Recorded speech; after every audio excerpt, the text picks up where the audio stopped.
আসসালামু আলাইকুম আমার সকল আপু এবং ভাইয়েরা, আপনারা সবাই কেমন আছেন? কে কোথায় থেকে বলছেন? অবশ্যই আমাকে জানাবেন।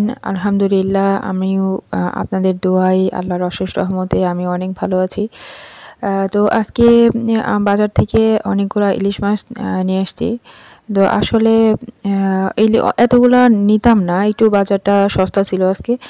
আর সামনে রমাদান মাস, আর কিছুটা দিন পরে কিনতে গেলে অনেক বেশি দাম দিয়ে কিনতে হবে। তো বলতে পারেন একরকম রমজানের প্রস্তুতি স্বরূপই আর কি নিয়ে আসা হয়েছে। তো যেহেতু আমরা উত্তরবঙ্গের মানুষ, আমাদের এখানে কোনো কিছুরই মানে বিশেষ করে মাছ অনেক ভালো পাওয়া যায়। কারণ আমাদের এখানে এখানে হচ্ছে চলন বিলের মাছ পাওয়া যায়। আপনারা এর আগের ভিডিওতেও দেখে থাকবেন, আমাদের এখানে প্রচুর পরিমাণ বিলের মাছ, পুকুরের মাছ, দিঘির মাছ, নদীর মাছ, সব রকম মাছই পাওয়া যায়।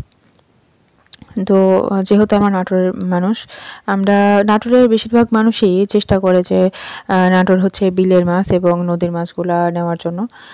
তো যাই হোক, যেহেতু সামনে রমাদান মাস, কার কেমন প্রস্তুতি আছে অবশ্যই জানাবেন। আর এই পর্যন্ত এসে যদি আপনারা আমার ভিডিওটা কন্টিনিউ করে থাকেন, তাহলে অবশ্যই একটা লাইক, কমেন্ট, সাবস্ক্রাইব করে যাবেন। আর এই ইলিশ মাছ দিয়ে কি কেমন রেসিপি জানেন, যদি কারোর আনকমন কোনো রেসিপি থেকে থাকে তাহলে অবশ্যই আমাকে জানাবেন। আসলে আমি রান্না বান্নায় সেরকম পটু না, তো আমি চেষ্টা করব যে সেগুলো হচ্ছে একটু রান্না করে নিজের মতো করে খাওয়ার জন্য। তো যাই হোক, আমার হচ্ছে ফ্রেন্ড লিস্টে অনেক আপুরে আছেন যারা অনেক ভালো রান্না করতে পারেন। আমি তো তাদের ভিডিও দেখে মাঝে মাঝে অবাক হয়ে যাই যে এরা এত সুন্দর করে কীভাবে রান্না করতে পারে। এত সুন্দর তাদের কাজ, ঘরের কাজ, এত পরিপাটি করে, এত বাচ্চা কাচ্চা সামলে অনেক কিছু করে। আমার মাঝে মাঝে হিংসা হয় যে তারা কিভাবে এত সুন্দরভাবে করতে পারে। তো আমার হচ্ছে যত সাবস্ক্রাইবার আপুরা আছেন, যাদের রান্নার চ্যানেল বা ব্লগিং চ্যানেল বা কুকিং চ্যানেল আছে, তারা অবশ্যই আমাকে জানাবেন যে এই মাছগুলো দিয়ে বিশেষ করে রমজান মাসে আমি কী ধরনের আইটেম করে খাইতে পারবো, বা নতুন কোনো আইটেম যদি আপনারা জানা থাকে অবশ্যই জানাবেন। আমি রেগুলার আপনাদের ভিডিও দেখি। তো যাই হোক, মাছ তো দেখলেনই, এবার হচ্ছে এই দেখেন, এগুলা হচ্ছে আমার নিচের হাতে লাগানো সবজির গাছ। এখানে অনেকগুলো ডাঁটা বুনছিলাম আমি, ডাঁটা শাকগুলো অনেক সুন্দর হয়েছে, খুবই সুন্দর হয়েছে। আর এই যে মরিচ দেখতে পাচ্ছেন, আসলে গাছগুলা লাগানোর মানে আমি গাছ লাগাইতে পছন্দ করি ভাই, বরাবরই আমি গাছ লাগাইতে পছন্দ করি। আমার ফুলের গাছ, সবজির গাছ, সব রকম গাছ লাগাতে খুব ভালো লাগে। আর একটা কথা কি, যে বাসায় যে সবজিগুলো আমরা উৎপাদন করি এগুলো কিন্তু রাসায়নিক সার যুক্ত নয়। রাসায়নিক সার কোনো দেওয়া হয় না। এগুলা হচ্ছে যেহেতু আমরা বাসাতে উৎপাদন করি, একেবারেই সার দেওয়া হয় না। স্বাস্থ্যের জন্য অনেক ভালো আমাদের বাড়ির তৈরি শাকসবজি। এই কারণে আমি চেষ্টা করি সবসময় যে বাসার তৈরি শাকসবজিগুলো খাওয়ার জন্য। তো যেহেতু সামনে রমজান মাস, আর রমজান মাসে কিন্তু মরিচের দাম অনেক বেশি বেড়ে যায়। প্রায় ৩০০, ৪০০, ২০০ এরকম টাকা কেজি হয়ে যায়। তো আশা করি এই রমজানে আমার মরিচ কিনতে হবে না। আল্লাহর রহমতে দেখতেই পাচ্ছেন যে অনেক মরিচ ধরছে, অনেক মরিচ ধরছে। গাছগুলোতে ইনশাল্লাহ আরও মরিচ ধরবে। আমার অল্প কিছু জায়গা ছিল, খুবই অল্প, সেই জায়গার মধ্যেই আমি এগুলা চাষ করার চেষ্টা করছি। তো এখানে আমি ৩ রকমের ডাঁটা বুনছিলাম। একগুলো হচ্ছে ছোট, ছোট লাল শাক, যেগুলো আমরা মানে লাল শাক হিসেবে যেগুলো চিনি সেগুলো। আর যে বড়, বড় দেখতে পাচ্ছেন এগুলো ডাঁটা শাক, অসাধারণ খেতে। খুবই ভালো টেস্ট। আর আমার এখানে যেহেতু কোনো রাসায়নিক সার আমি ইউজ করি নাই, সেহেতু অসাধারণ টেস্ট, খুবই ভালো টেস্ট। এই শাকগুলা দিয়ে শাক ভর্তা, তারপরে ডাঁটা চচ্চড়ি, তারপরে হচ্ছে মানে মাছ দিয়ে রান্না করলে, যেকোনো মাছ দিয়ে রান্না করলে খুবই ভালো লাগে। আপনারা কে মানে এই ডাঁটাগুলো পছন্দ করেন কে, কে? তো আমাকে অবশ্যই জানাবেন।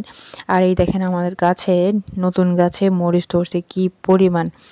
মানে অনেক ভালো মরিচ ধরছে, এবং মরিচগুলো খুব একটা মানে বেশি বড় হয় নাই, কিন্তু আমি এরকমভাবে উঠায় নিচ্ছি।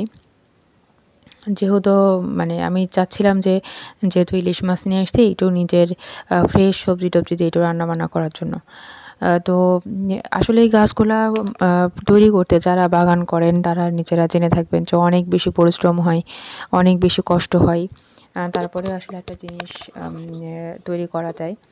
যেটার যারা আসলে এই গাছ লাগাইতে পছন্দ করে না তারা বুঝতে পারবে না যে কতটা পরিশ্রম করতে হয় এই গাছগুলা তৈরি করার জন্য।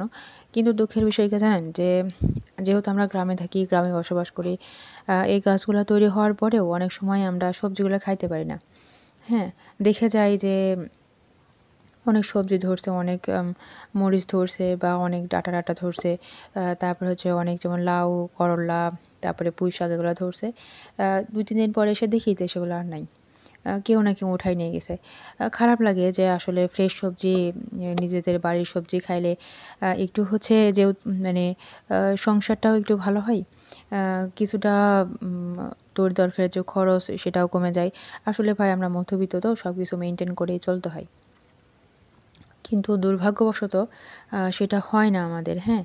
যে পরিমাণ বা শাকসবজি ধরে এখানে কিন্তু সেই পরিমাণ শাকসবজি আমরা খাইতে পাই না। মানুষ উঠায় নিয়ে চলে যায়। এই যে দেখেন ডাঁটাগুলো আমি উঠাচ্ছি মানে কি সুন্দর ডাঁটা, হ্যাঁ? খুবই, খুবই টেস্ট, খুবই টেস্ট। আ মানে আমরা যে শুধু বাসায় খেয়েছি তা না। আমাদের পাড়া-প্রতিবেশী সবাইকে দিছি এবং আমাদের আত্মীয়স্বজন বাসাতেও পাঠাইছি। খুবই সামান্য জিনিস কিন্তু যেহেতু নিজেদের তৈরি করা একটা ভালোবাসা আ অন্যরকম একটা ব্যাপার থাকে এখানে। তো যাই হোক, আপনারা কি এই ডাঁটা দেখছেন বা আপনারা কি এই ডাঁটা বাসায় খান নাকি অবশ্যই জানাবেন। আর এই ডাঁটাগুলার রেসিপি যদি আপনাদের কাছে থাকে তাহলেও আমাকে জানাবেন। আমি আসলে আমার ভিডিওতে দেখবেন রান্নাবান্নার ইয়েগুলা খুব কম, ভিডিও খুব কম। কারণ আমি সেরকমভাবে রান্নাবান্না করি না। যার কারণে হচ্ছে আমি ভিডিওতে দিও না। একটা সময়ের তো ব্যাপার আছে। আপনি নিশ্চয়ই আপনারা সেরকম ভিডিওই দিবেন যেগুলো আপনি সবসময় করেন, তাই না?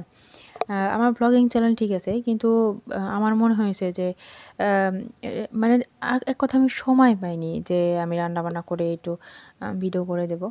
আ তো সময় পেলে আমি অবশ্যই আমার নিজের কিছু রান্না আপনাদের সাথে শেয়ার করব।